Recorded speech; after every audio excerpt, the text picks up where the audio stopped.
Hey guys, how's it going? This week we're going to get going on the SKS again. So again, this is the year of the SKS and I'm going to do a video about every week or two. I get really busy in the summer, guys, so if you notice not as many videos coming out, it's because I literally just work that much. But anyways, in my introduction, I showed you guys a little bit of this 1949 Tula SKS. Now, besides the first prototypes that were used for testing, this is the first production year. What's interesting to note, like I said in my previous video, is the SKS, otherwise known as SKS 45, was initially tested on some of the last battles of World War II in 1945. So it does have just a teeny bit of World War II provenance. Basically, they designed it just a little bit late. But hey, it was there in very small numbers. Now, by the time 1949 rolled around, they were ready to actually mass produce the SKS in the Soviet Union. And what I have for you here is a very early example. This is a 1949 production at the Tula factory. And this gun's going to show you some of the features that are representative of a 1949. Now, we'll start off by saying this gun has been refurbished. It's what I would call a medium light refurbish, meaning it still has a lot of its original finishes and characteristics. However, some parts were obviously changed as time went on. This being an earlier rifle, it had, more numbers of years in service, and when parts would wear out, as with all the other guns, Mosins, AKs, etc., Soviet Union would take them in and do what was called an arsenal refurbishment.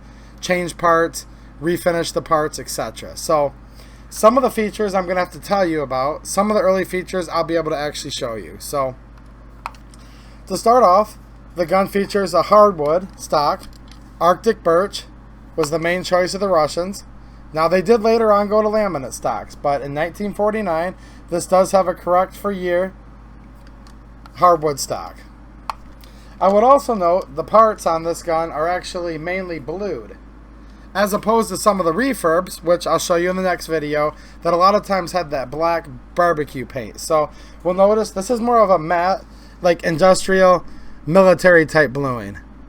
Definitely not a paint, but it doesn't have that high gloss, luster like a lot of the commercial bluing would have. This is more of a true military type bluing. You can see that.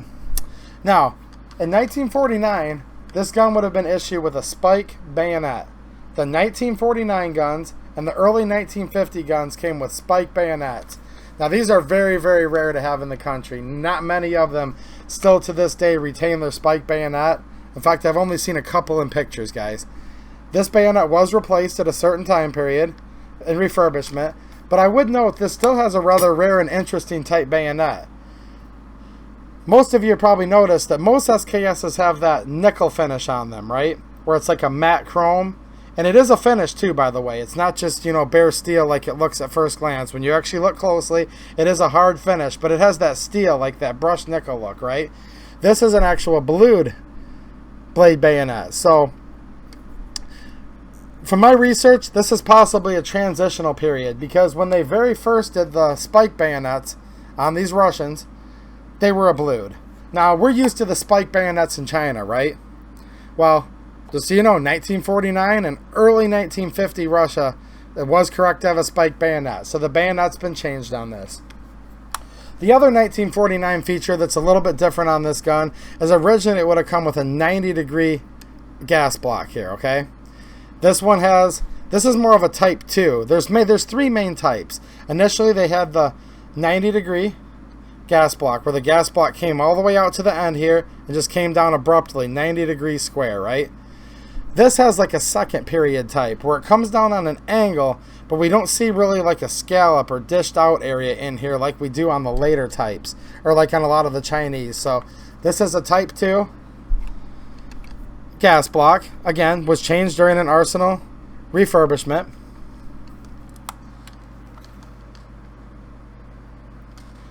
Now, I'll show you the markings on this. This is an actual 1949, guys. Let me see if I can get it to zoom in on that for you. There we go. Now, you're going to notice the roll mark on here isn't actually a roll mark. These original 1949s were actually chiseled in by hand.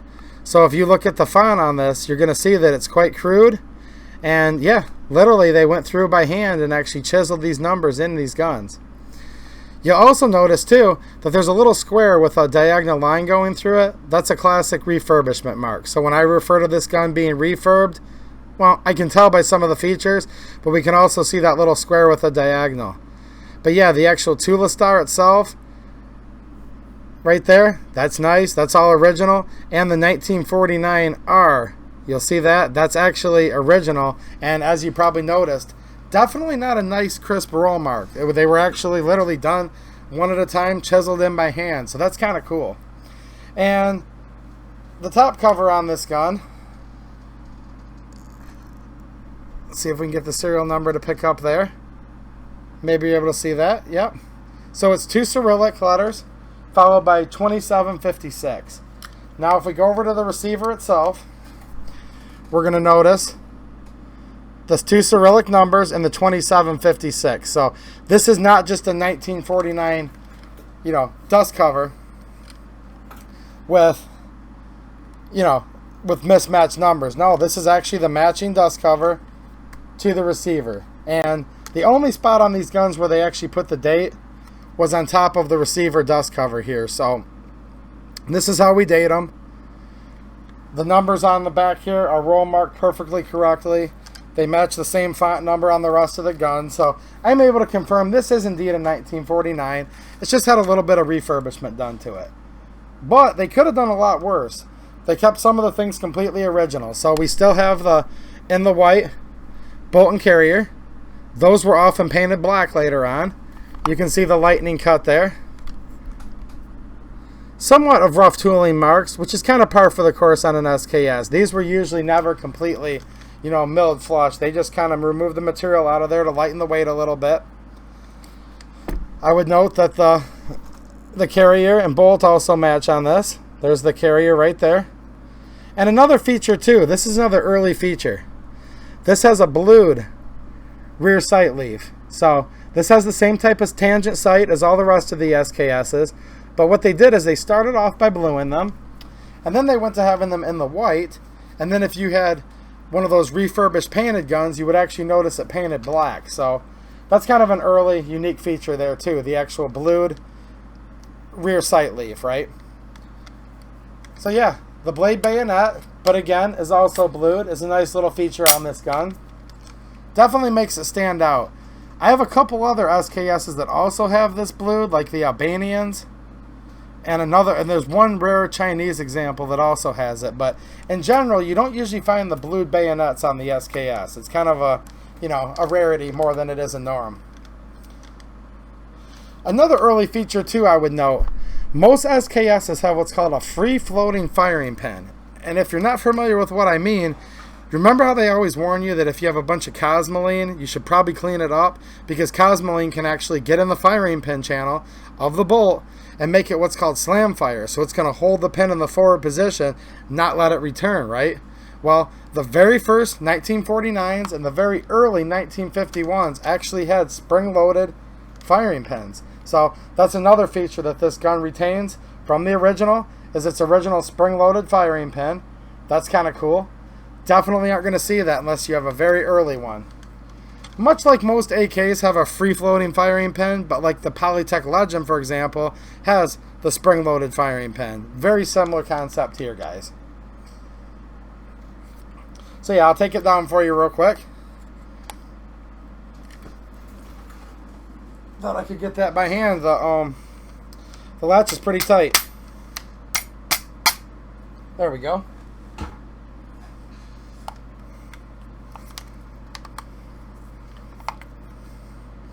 See if I can do this up high enough on camera. Sometimes it's kind of hard, right? Alright. There's our dust cover, which is blued. There's our captive recoil spring and guide rod assembly.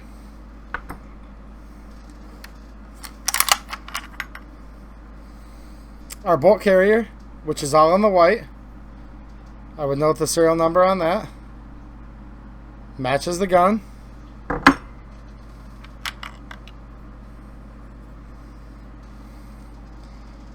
And here's our bolt assembly. We have some Russian proof marks right there. Bunch of proof marks on this gun, by the way, guys. Way more than on most of my SKSs. I don't know if it's because it's early or not, but definitely extra proof marks everywhere you can think of on this thing. And there's the matching serialized bolt itself. And here's the spring-loaded firing pin I was telling you about. So we're going to push in on it and see how it returns on its own.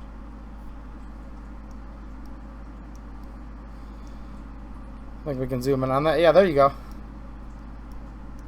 So yeah, that's an early feature, and definitely only going to find this on a very early gun, guys. The inside of the receiver looks pretty much standard. And I would note one more unique feature on this gun too I forgot to mention. The 1949s and the early 1950s did not have a chrome lined bore. So this is a non-chrome lined barrel. Now after we got halfway through the production of around 1950 or so, definitely into 51, we started seeing all the rest of the SKSs pretty much, you know, with the exception of Yugoslavia, with chrome lined bores. So these very early examples did not have chrome lined barrels. And I know my camera's not going to pick it up, but this definitely has a non-chrome lined bore, non-chrome lined chamber, but the rifling's still acceptable. Somebody probably, you know, took care of this gun and cleaned it. It's a little bit frosty, but definitely still sharp lands and grooves in here. Like I said, everything else is blued, hardwood stock. Still has the same trapdoor and the buttstock for your cleaning kit, blued butt plate. So yeah, here's an example of where it all began, 1949. Like I said, moderately refurbished gun. Unfortunately, I can't show you all the early characteristics, but let's face it, guys, just to get any 1949 in the United States is kind of hard, because these rifles have been banned from import for quite some time. There was a Russian treaty a long time ago, or an armistice or something along those lines, that stopped the importation. So yeah, this is where it began on a production level. Hand engraved Tula markings and everything. This shows you how low this first production series was. They hadn't quite tooled up for a 1949 die set yet for the roll marks, is basically the story I've heard on that. And one other quick note while we're looking at this, guys. You'll see these put in backwards sometimes. When you're reassembling your SKS, there's your carrier. Your spring's obviously going to go on the back. I see these put in backwards all the time. You want to take the coiled up part and shove that into the carrier. For some reason, I've taken a lot of them apart over the years that look something like this.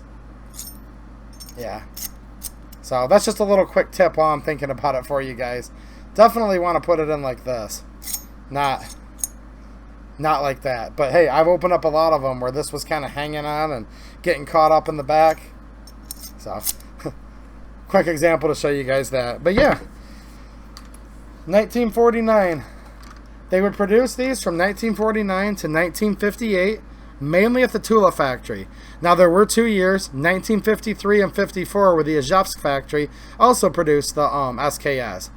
Extremely limited numbers in 53 and pretty limited in 1954. So to get an Izhevsk is pretty hard to come by.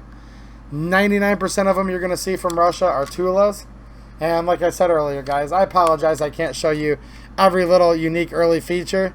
But this is the best I've got, and we're still able to show you some of the features, and I'm kind of trying to fill in the blanks for you. So I'm going to set this one aside.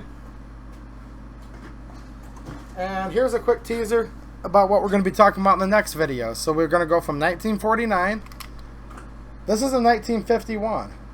And this is one that was basically completely refurbished. Has some of those features I was telling you about. So we're going to go from 49, first year Russian, to 1951, where by then they had definitely done a couple of preliminary changes, and these were in full mass production by then, and they were off to the races on their way to making, you know, a couple million of these. So hopefully you guys enjoyed that video, and like I said, I'm going to keep going at this for a year till I can get through all the different variants, some of the accessories and whatnot, guys. So hopefully you liked the video, and I could talk an hour about each gun, but I'm going to try to keep it 15 minutes or less, and I'm getting close to that now, so don't want to bore you guys anymore. But we'll look at this 1951 next week.